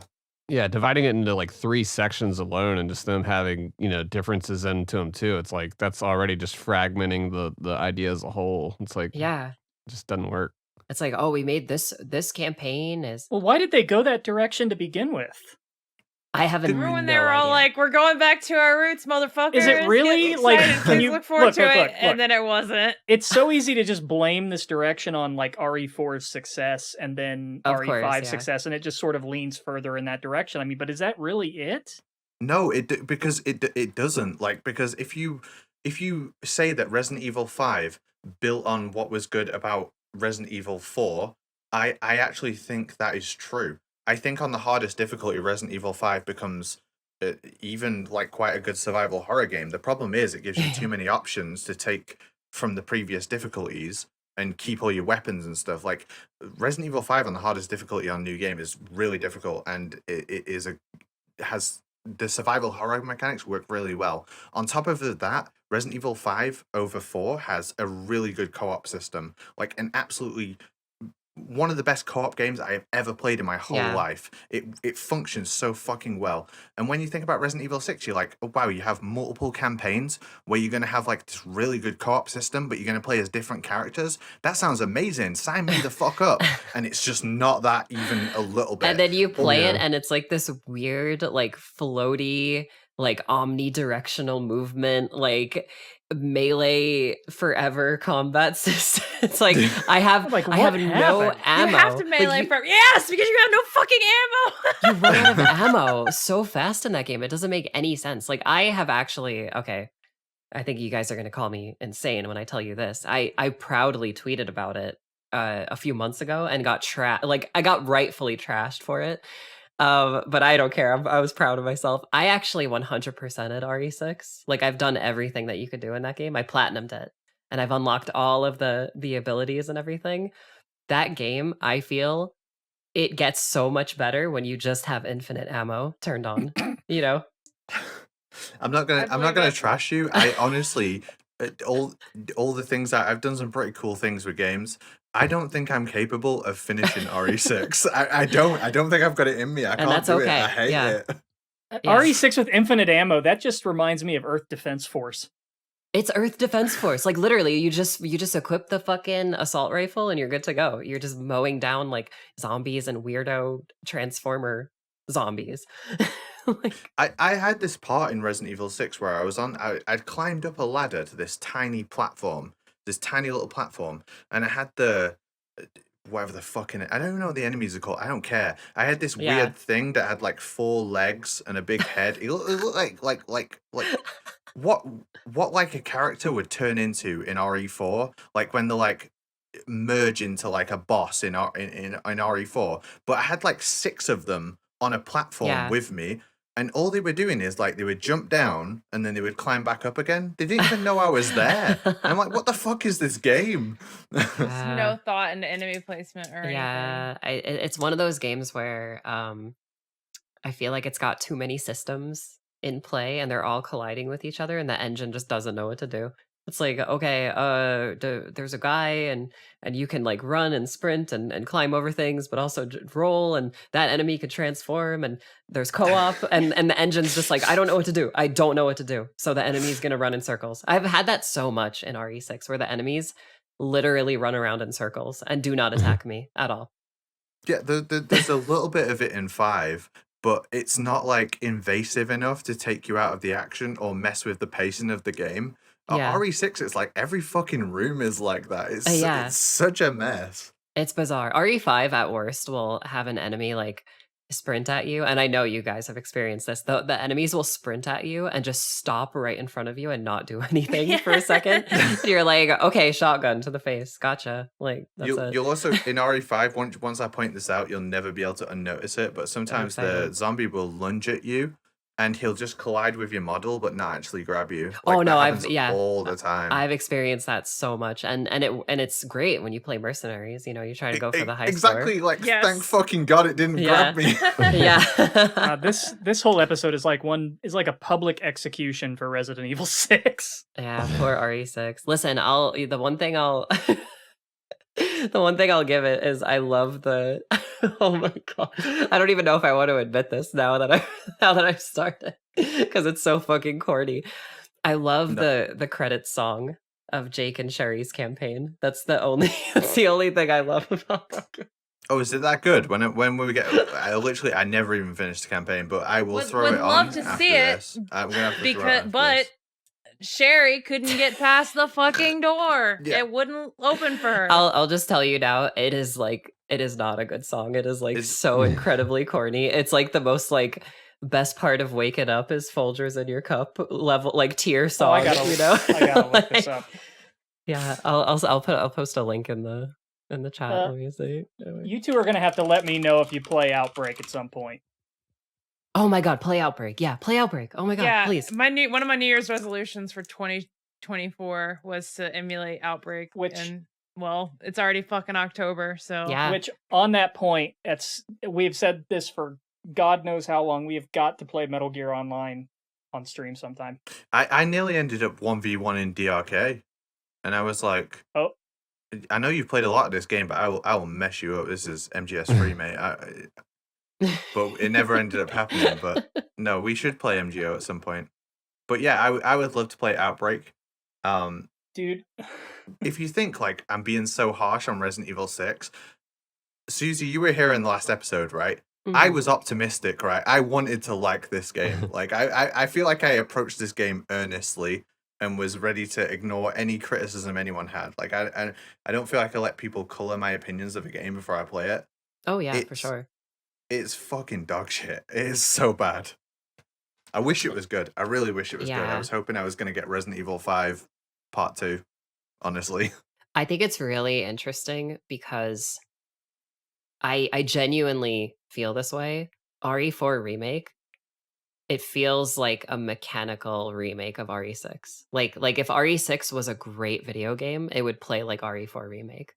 You know, it's got like all the same mechanics. It's got like the same types of like vaults and you know, movement system when you're like sprinting, but then like it's got all the same like parries and stuff, and you can do things like, you know, like RE6 has a lot of like situational melee attacks where like if an enemy is like standing next to a ledge, you can like walk up behind them and push them off the ledge, and there's like custom animation for that, and there's like wall bounce kind of like animations and follow-up attacks in RE6, and they have those in RE4. Like if you stun a Ganado in RE4 Remake and then do a kick on them, if they collide with a wall, they'll actually like wall splat, and you could run up to them and then stab them in the neck. There's like a whole custom interaction for that, and I think it's so cool. And if they ever did remake RE6 for whatever reason, I would want them to just completely lift RE4 Remake's mechanics and put it into that. I haven't made it there yet, but from all the footage I've watched, it looks so mechanically sound. Yeah. Like, it looks like I'm gonna have a lot of fun with it. I think you will. Yeah. Like the parry system alone is so much fun. But yeah, RE6, it's not very good. It's not very good. I mean, that's really all that matters, man. Like you went into it with like an open mind, like, all right, I'm not gonna let everybody's shit talking before, like you said, color your opinion of it, and you went in, you didn't have a good time, and at the end of the day, if you're playing video games having a bad time, like I think you missed the point. Like, just have fun with whatever you're having fun with. And but sure. that ain't it. 6 ain't it. Yeah. I don't even remember 6. Man, that's why I'm so quiet. I'm like, that was an action game. I do remember it being like action as fuck and just chaotic. And I played through all 3 scenarios and I was like, all right, that happened, and just like returned it back to the rental store and never thought about it again. So it definitely didn't stick with me. I liked 5 a lot better. Yeah. I've got like a really cool like Steam conversation with Days where it's like invited to play Resident Evil 6, invited to play Resident Evil 6 because of all the like server issues kicking us out, and then it just says invited to play Resident Evil 5. And that was the rest of your night. Yeah. Yeah, there was another thing I wanted to say about RE4 and I kind of forgot. That's like RE6. Oh no, oh yeah, I was gonna say Apache. I think you'd really love RE4 Remake because it actually has like you know how RE5 has like the downed enemy attacks. Like if an enemy's laying on the floor, you could like stab them or stomp on them. You could do that in RE4 Remake, and I think it's fucking awesome because it feels like you're playing RE2 Remake, but Leon's finally doing the smart thing and just stabbing them in the head when they're on the ground. Instead of putting 29 pistol bullets into the fucking head of the zombie all the time, and then they still get up anyway. Yeah. So, yeah, very mechanically sound. Definitely check it out. It's good. It's a good game. Yeah, I will get there. I can't believe I just praised a remake. Oh my god, what am I doing? Oh my god. Oh, they're gonna tear you apart now. That seems kind of controversial of you to do that. Yeah. Hey, listen, they can do whatever they want. Why would you say something so controversial? That's so brave. Oh my god. You can also stomp down enemies in Metal Gear Survive. Oh, I knew. All right, wrap it up, guys. Anyway, check out Metal Gear Survive. It's $2 in your local bargain bin, and if you paid any more money than that for it, you got ripped off. No, y'all are haters. But make sure you get it now, because in a year's time, it won't be playable. Stop! Y'all stop it. That's one of the biggest jokes with speedrunning Metal Gear games is like eventually they're gonna turn the servers off for Survive, and whoever has record, it'll just be unbeatable forever. Yeah, God. What's weird though is I don't know when that's gonna happen because they still haven't turned the servers off for Peace Walker. Wait, can you play Peace Walker on a PSP? Yeah. Oh my god, really? Yep. Holy shit. What did they just shut down though kind of recently? Wasn't there something that got it was MGO and FOBs for PS3. That's for PS3. Yep. Oh, well, that kind of sucks, but yeah, I actually I've been logging in the Phantom Pain again, like every Wednesday, Saturday, and Sunday to get my Mother Base coins, and I actually just had my first defense. Like someone tried. It's so weird how little the activity is now on there. Yeah. I'm not getting I'm raiding people left and right, just whatever, and then someone failed the one infiltration on my base, and then I just went immediately to their base and got right through it. But yeah, it's funny just seeing all the new FOBs pop up or just abandoned FOBs in the list. You're like, oh shit, these guys did not set this up. When I replayed Phantom Pain recently, I definitely took advantage of that. I was like, okay, I'll just raid a really high ranking one and not have to worry about a high rank player invading my base. And I was just like, okay, great, I did it. got everything. It's weird. I've been playing it on and off since like July, I think. And it's like this is the first FOB invasion I've had the entire time. And I'm just like, huh, all right. I thought I was definitely gonna be dealing with more of these, but Yeah. It's a bittersweet feeling, I feel. yeah, it's like, oh, it's empty. That's such an issue nowadays that I have with games. And like we just saw it with Sony's Concord, right? Like that game is just unplayable now. Like it came and went. It's just gone, and I really I'm sure some of you guys are gonna agree with me on this one, but I really don't understand what Capcom's goal was/is with Exoprimal. It's like we have Dino Crisis at home. For years, everyone's like since RE2 Remake, it's like, and that okay, one character's like bait for Regina, looks almost exactly like her. Drove me crazy. Yeah. Like the whole fan base is like, okay, either give us a new Dino Crisis or remake the first one, And then they're like, okay, guys, Exoprimal, it's Overwatch, but also Earth Defense Force. Yeah. And it's like, okay, what? Oh yeah, and then like Nitroid said, there's a character that looks like Regina, which, by the way, if you know what the name Regina means, it means queen, right? Right. Oh, and yeah. Character's name is Majesty. You bastards. It's like, what are you? What is going on? What are you guys doing? Dangling it in front of you. Why are you doing this? My gosh. It's why I was so excited for that Jurassic Park survival game, and God, I hope it's good. Yeah, I hope it's good too. But yeah, that's another one. Like Exoprimal is a game that I played. I put like 25-ish hours into it, and I leveled up one of the characters all the way. But like I was playing it, and I was like, this isn't like it's not a bad game, but it's not very interesting. I don't know who it's made for.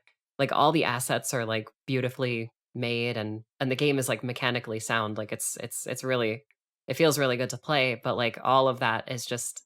Like, all of that is going to go away at some point. Like, they're not going to support that game forever because barely anyone's playing it, What really kind of put me off about the whole Concord thing was the fact that people who had bought it, digitally. Yeah. I realized that the servers go down, and that's that argument's been made. But it was the fact that Sony was able to automatically revoke it from people's accounts and refund them without any sort of like agreement or confirmation on the owner's part. And it just sort of... You didn't read it! You didn't read them? Who the hell reads that entire thing every time it pops up? I do. Yeah, right. Yeah. Well, that's the thing. People think that digital purchases mean, that they own it, and it's not. You have an extended license to rent it. It's not yours. Yeah, it's never been that way. Like, this is like a joke about Smash Bros. Melee where like a Nintendo representative would come round to your house and he'd like patch wave dashing out of the game. But that is literally that exact scenario, right? It's like they anyone who's bought the physical edition, I'm sure they had the ability to return it. But when you buy it digital, yes, they can actually kick your fucking doors in and take the game off you or basically, any way they want. And, oh yeah, and I'll tell you guys something. Like when I've done a lot of early reviews for games, like part like in the sort of like journalist tier of like coverage, and I've had I've had moments where I was like, hey, I'll because they always ask, like, do you want to cover the game or whatever? And I'll be like, yeah. And, like, I'll play the game for a little bit, like, pre-release and then just realize, like, oh, I don't have time to do this. And then I'll email them and be like, hey, I changed my mind. I can't get this. I can't do a review for you. And they're like, okay, no problem. And then, like, every single time, I kid you not, like, I'll get a notification where it's like, your access to this game has been revoked. Oh, that's some bullshit. Yeah, it's like I don't have the game anymore. Like, damn, like during embargo periods, I can kind of get it, but if they, if it's after, but that does suck that they're like, nope.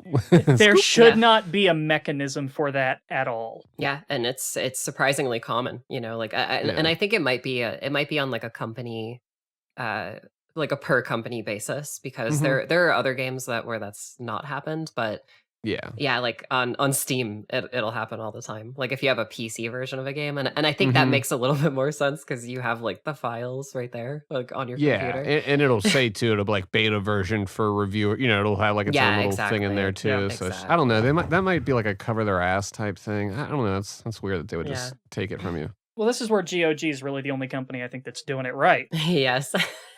That was my next loaded point. I was like, shout out GOG.com for sponsoring this episode. No, they didn't sponsor us, but we are doing this for free for them for sure. Like, shout out to GOG for giving me some hope in this troubled industry, because I mean, they're doing it right. They're giving us the damn EXE to put on however many computers we want, and it's with just no like DRM and you own it. Which that's at how that it point, used to be. Because when it's like that, I want to give you the money. Like, I have money for games. I just don't want to enter into this weird contract, this void contract that you can take away at any time. Like, I just don't Steam want that. has that.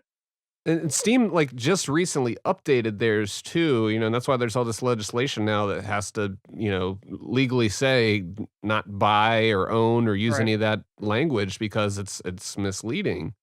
Well, Steam gets away with it because of how convenient they are and how cheap they are. Not just that, but every game I've ever bought on Steam, I have never had that issue, not once. And so I'm going to back Steam over Epic or whoever else has got a fucking game store. I won't even make an account for them, even if they're like, I'll give you the games for free. I'm like, I don't care. Kingdom Hearts, it's like Kingdom Hearts didn't exist on the other digital store, and then it came to Steam, and it was almost like it had come out for the first time. And don't even get on the cloud versions of these games, you can just stream a game off of our servers over here, and it's give me the disc on my Dreamcast through a VGA cable, no internet hooked up to that piece. That's that's what I want. Just this isolated experience where if we have an EMP situation or ever, if we have a national disaster, take out all the power and all the internet cellulars, it's like apocalypse-proof video games. We can still play video games, for sure. I mean, shout out all the people right now hit by the storm, on the East Coast right now. It sucks for those people right now. And you're seeing people empty out the Walmart, DVD bins, like the $5 things, because they're just looking. It's like they can't connect to anything. And it's just like, man, it's important that we keep this type of media, this disconnected media around, so we can just boot up the old VHS player or what the fuck ever and just watch something without being authenticated at every step and them getting their money at every fucking step. Just sell us something and we'll get it. We don't have to be subscribed to everything. Mega 64 had it right. Subscribe to your microwave. That literally happens. There are smart fridges, and it's why does my refrigerator need a firmware update? No way, get out of here. Auto filter replacement on the way. It's like, bitch, I didn't even put in my card. That's why I'm such a huge fan of collecting classic games, and that was another that was another thing that came up when I was receiving blowback from this Silent Hill 2 remake situation. It's like, guys, I promise you, if you go to a retro store, if you find a retro store, you will most likely find a PS2 for not that much money, the games themselves, it really depends on the store, because a lot of people know what they have sometimes they don't know what they have. And some other retro stores, I went to a retro game store in Portland, Oregon, just last week, called, shout outs to a Video Game Wizard. That's what it's called. And that's just a store that has everything, and they just want people to enjoy video games. So they're selling them at reasonable prices. So I went to that store and I was like, oh, I can buy a PS2 and Silent Hill 2 on PS2 for $150, all together. And Silent Hill 2 is a funny one too. I was talking to a friend of mine who isn't Apache. Oh my god! About this, and he said he was making the point that until people sort of got it in their heads that Silent Hill 2 was sort of one of the big games for the system, copies were all over the place. It's not a rare game, but I have not been into a shop and seen a copy of Silent Hill 2 that wasn't over $150. Yeah, interesting. Yeah. And that's why, like, I guess emulation is like such a, it's like, hey, it's right here too. If we're gonna charge $300 for this fucking cartridge out here, it's like, okay, you got my hands tied here. I guess I'll fucking emulate it. I used to be way more of like I'll say this about myself. Like I used to be way more of an like original hardware elitist about that stuff, but I've definitely loosened up about it. Like just because like the prices they're just getting so insane online. It's like how can I realistically expect someone to actually like drop $300 on something? So that's why I'm also like I've finally kind of turned around and I'm like, yeah, like, like emulating is fine at this point. Like, cause it's like, we have no choice assuming the companies don't take them down. Exactly. I saw Snake's Revenge for like $130 the other day. Just like, it was inbox and stuff, but it's like, dude, that's Snake's Revenge. Like, like come on, guys. That was $5 until people knew what it was. Yeah. I remember I went to a retro game store near me and like, God, I'm not going to say the name just, cause like I go there a lot and I'm not trying to hate on them, but like they have their sealed and graded section, and I remember I was checking it out one day and they had a copy of the Alan Wake Collector's Edition on 360 and they were selling it for $500. And I was like, no one will ever buy this. No one bought it when it came out, like, like you better sell that for like $60, like, come on.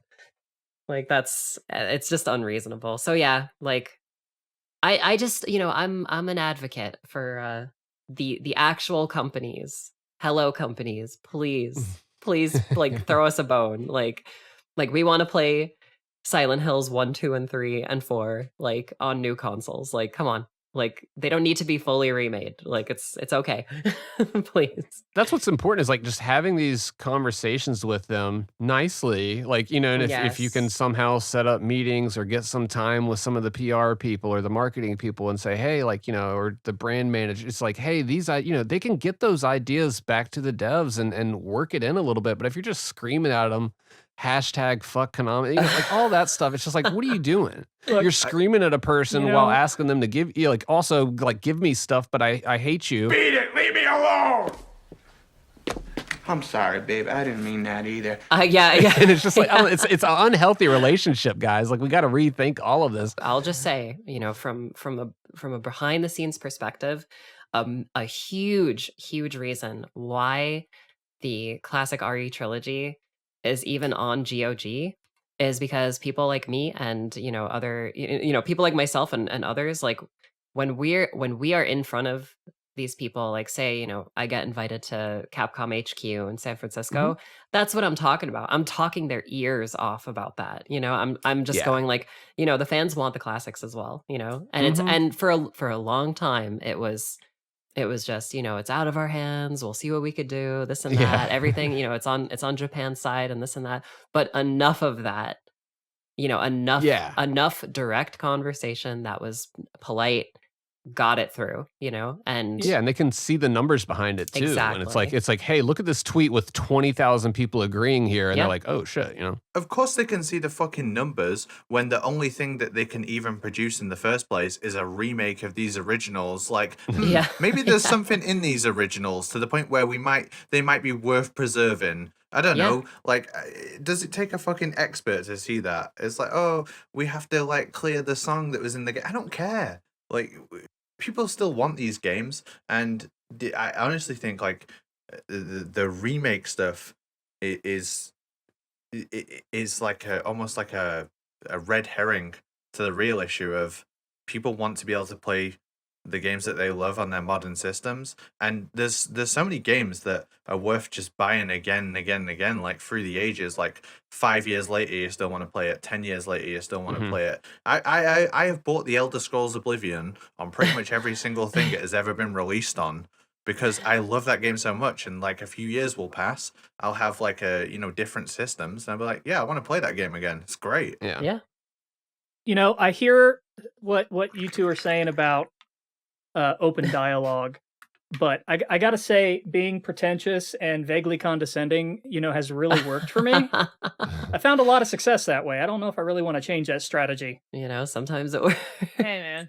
Yeah, you act totally different when you're in the room with them. I've seen it in person. I was drilling them on bugs and everything, and it. I had a checklist, man. Yeah, no.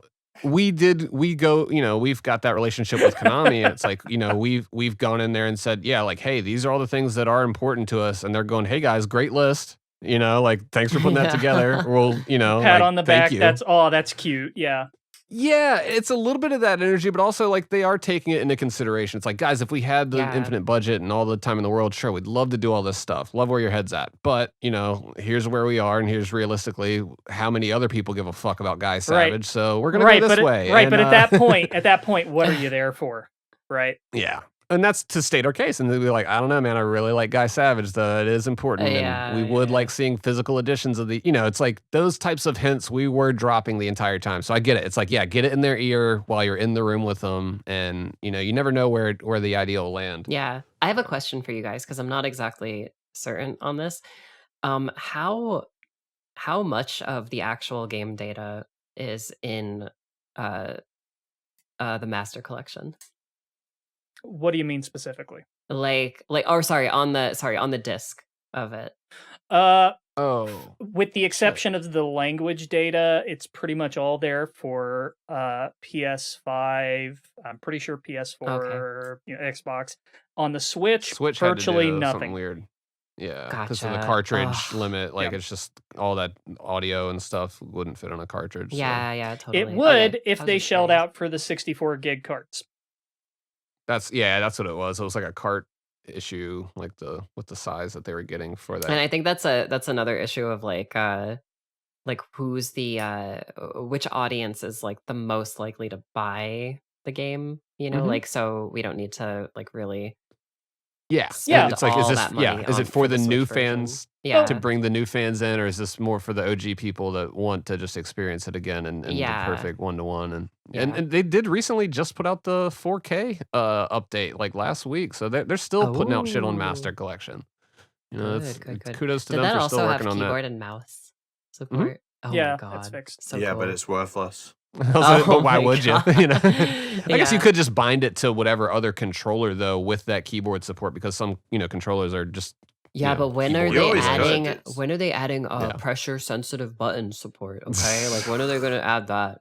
Huh? No buy It until would- that. It would make one person in the world happy. Yeah, Yeah, I want to. I want to Called destroy DRK. my thumbs trying Two to people. illegal. TRK. Yeah. Gonna accidentally slit someone's throat again. Yeah. Yeah. Oh my god. Yeah. Sorry, No, I right. accidentally shot Emma in the side of the head. Sorry. I always felt like I could argue against it from a unique position of a person who played like probably more than most humans on this earth have played that game on PlayStation 3, and who purposely like got a like modded controller to get rid of pressure sensitivity. And like it's that bad that I spent like $100 to not have really? pressure sensitivity anymore. Huh. Oh my god. But it How did does- it did give me like a really unique place to argue against it from. So is that Yeah. on original hardware though? Yeah, on PlayStation 2 there's pressure sensitivity. Yeah. On PlayStation 3 there's pressure sensitivity. Yeah. But because of the way the DualShock 3 is, it's like a cheap, nasty controller. Yeah, it is. Like you don't want like when you are going for the best times, you don't want pressure sensitivity, because if the pressure sensitivity fails in your DualShock 3 and you put your gun down instead of firing, like you've just lost your run. Like it's For sure. too much. Too much risk in it. It's too much. It's too much risk. So, like I just immediately. How do you? Oh, do you just unequip the weapon? Is that what you do? I like get rid of pressure sensitivity so it's not there in the first place. Yeah. And, But how do and you I like put your gun down? use the menu to get out of it?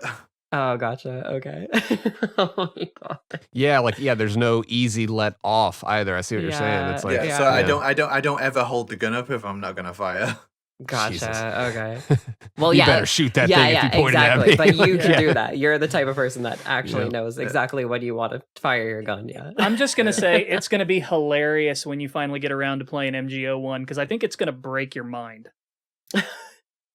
I reckon I would beat everyone in this conversation does first not time without any practice. It does not play like single player, man. You are yeah, going to it be a doesn't. little shocked. You say that, but like I say, the first I entered the Okay. MTO server, someone went, I watched you play to learn how to quick headshot, and I was like, that'll do for me. I'm the greatest player of all time. And ever since then, I've been telling everyone I'm the greatest MGO player of all time. All right, And we need to have a match No one's then. questioned it. No one's questioned it. I'm questioning it. I'm questioning it Alright, right boot it now. up. I've got the files. We can 1v1. Stop Let's do recording. it. Boot it up right now, everybody. Let's go. Holy shit, that's so Yeah. funny. All right. Suzi, thanks again for joining us, especially on such short Yes. notice. We hit you up just like Do earlier you want this to just afternoon. come every episode because this has been fucking awesome. I know, it love seems like every you guys minute. have a great time when I'm here.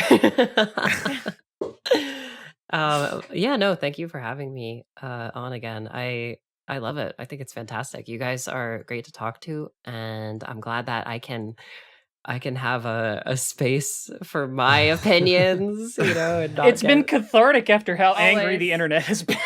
I know, and like I hope I hope people are able to kind of see where I'm coming from a little bit better when the dust settles, and maybe Yeah. because like I have experienced. I will just say this very quickly. I've experienced a lot of toxicity in the past couple of days. People have been saying some really wild things to and about me as a Right. person, but I don't hold it against anybody. I am live and let live.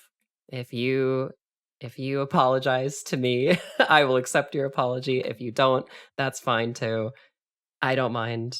If you're looking forward to the Silent Hill 2 remake, I hope you enjoy it. And yeah, that's it. This has been a public service announcement that video game opinions are not sentient or physical and cannot in fact hurt you. They cannot. Calm the fuck down. Holy shit.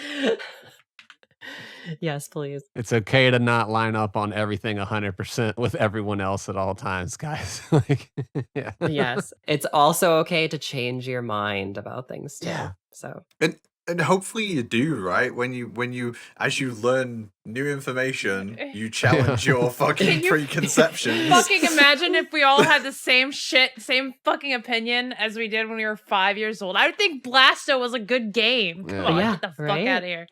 yeah. So there you go. Well, Suzi, if you want to do your plugs too. Oh yeah, totally. Yeah, you could find me at the Sphere Hunter on Twitter, _Sphere_Hunter on Instagram, and I'm just the Sphere Hunter on YouTube as well as Twitch, I believe. And that's where you'll find me. You'll also find me in some video games coming out soon. One of them was re-announced recently, called Unfollow. It's a really interesting horror game that I think people. I mean, I hope people enjoy it. I'm like, we can't put out definitive statements anymore. So let me be careful. But no, definitely check it out when that comes out, and a lot of other things, a lot of cool other things to come. And yeah, I'll update everyone on social medias when they happen. But yeah, thanks guys. Thanks for having me. Anytime.